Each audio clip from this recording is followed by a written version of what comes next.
So there's a message that I see pretty often, especially these days, and it's basically to choose love over fear. That's the advice.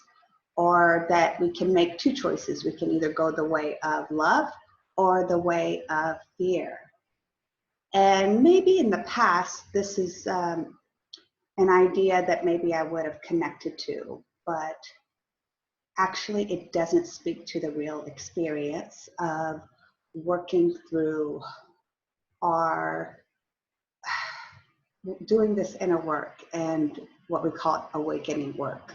It just doesn't speak to how the experience really is, and almost has this impression that if you're experiencing fear, then you're just choosing wrong and you should just choose love, or that if you've chosen love, you won't experience fear. And I could see how that would be so appealing, because who wants to experience fear, and who wouldn't want to instead experience love? So it sort of connects to that duality of the mind that thinks one way is better than the other. And we all have our preferences. We all want to feel more comfortable. No one wants to feel uncomfortable, and fear is uncomfortable. But the truth is that if the love we're experiencing is real heart-opening love, and it expands us, we're likely going to experience other things as a result of that expansion. That deeper layers of fear are likely to arise. And that's okay, and that's good, because that is how we deepen our capacity for love, by going into those dark places.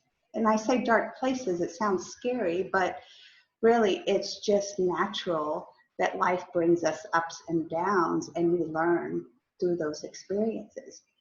And we don't grow by sort of staying in a static space, even if we think it's a really good space, even if it sounds really noble, like love or bliss or something like that. If we try to hold on to it and make it permanent, which is very common, that's our tendency. I've seen it in myself. Oh, this is it. This is the perfect state. I should stay here. This is doing it the right way. But I've continually seen the falseness of my mind that does that. I've seen through my life experience that letting go of the positive states is often very necessary, so we can honor what is truly arising for us and continue to learn from it and continue to evolve. So this idea that it's either love or fear is not really true. In fact,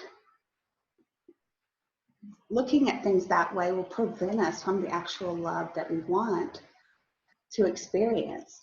Because by experiencing all these different layers and different emotions and experiences that life brings us, in my experience, that's how I grow my compassion for my fellow human beings and my understanding of what people are going through naturally, because of how much I've been through.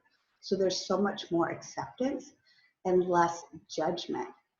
But if someone's thinking it's either love or fear, wow, that's going to really probably prevent you from really honoring yourself and what you need to experience, and also will likely feed and fuel judgments about what you see in the outside world.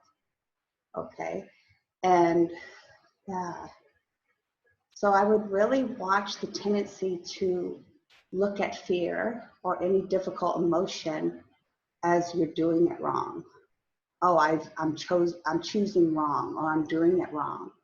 It's natural also that as we experience deeper states of love, that gives us courage, and that gives us sort of a more positive view on life, and allows us to look into deeper things without being so afraid of going into these things that are more difficult. It gives you courage to face things without being knocked down so much.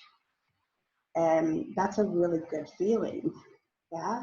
So to accept and really embrace the whole human experience is quite phenomenal.